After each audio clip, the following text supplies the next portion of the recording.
Julie Santos, independent volunteer, and I am in Lesbos, Greece. So they start off in Turkey, and that in itself is pretty harsh for them, because what the islanders are calling the Turkish mafia are the people that are bringing them to Greece. So they experience a lot of violence just before they even get on the ferry. Just stories of people getting pistol whipped and raped and all this stuff before they even get on the ferry. Then they come across, depending on money, they either takes them about 45 minutes to 2 hours if they have a good boat and it's a good day, like today. If they don't have a lot of money, then they'll probably get a crappier boat with an engine that breaks down. We rescued a family or a boat last night, at like 3 o'clock in the morning that had been lost at sea for 7 hours. Most of them were from Pakistan and Afghanistan. They have a little bit less money usually, so they come in at night or in these terrible boats. But I think one of the saddest things is they finally make it to the ocean, to Lesbos. When they finally make it to Lesbos, they're so happy to be here, and of course after all this journey, some of them it's a year-long journey, some of them it's a week-long journey, depending on where they're coming from and how much money they have. And they get here and they're so happy, and you hear the boats clapping and helping each other out. And it's just really disheartening as a volunteer, because you know that they're about to experience even more drama. Like, they're gonna go, they come here, we have a little volunteer space where it's all ran by independent volunteers and small grassroots organizations. And we give them food and we give them dry clothes and, any medical attention if they need it. Then from there, they go to the next phase where they wait to be taken to a bus. Then after that, they go to a camp called Morrow. And at that camp, they have to wait to be registered. And that can take anywhere between a day to 2 days to 3 days. This is just to get in the camp. Then they get into the camp, then they wait another 7 days. In the camp they provide no shelter, no clothes, no food, nothing.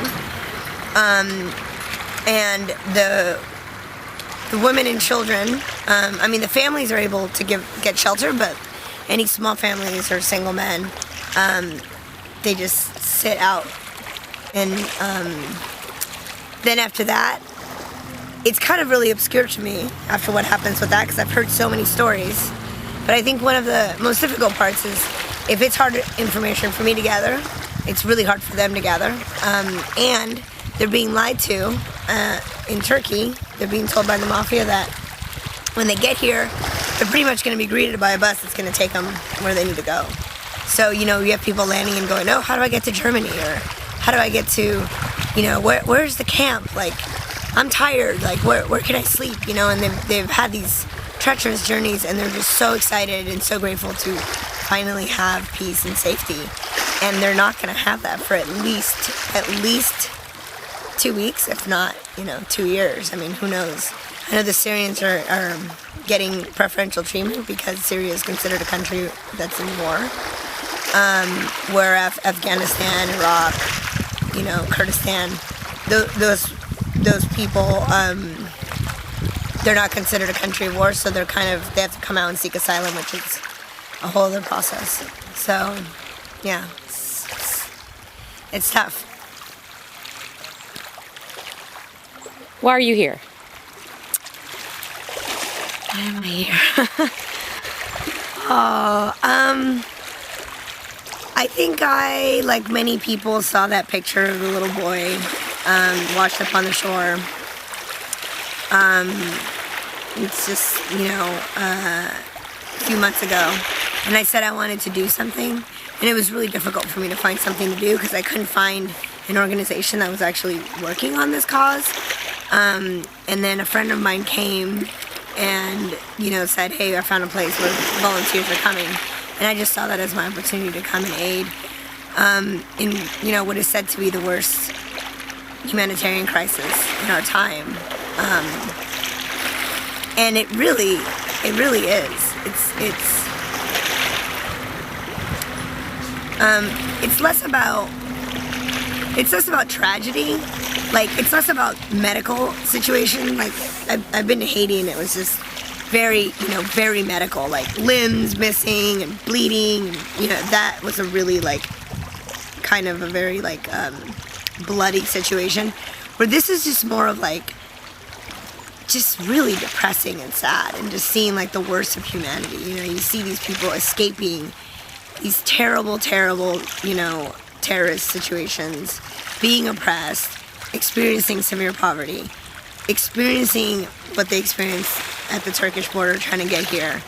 And then they get here and then they have to experience the backlash of them possibly being terrorists and not getting visas. And so it's just like a very sad thing, I guess. And it's something you can't really do anything about. If someone has a cut, you can heal them, you can buy bandages, but their situation is so confusing and convoluted, and it has to do with so many countries, and so there's just really hard to find hope, I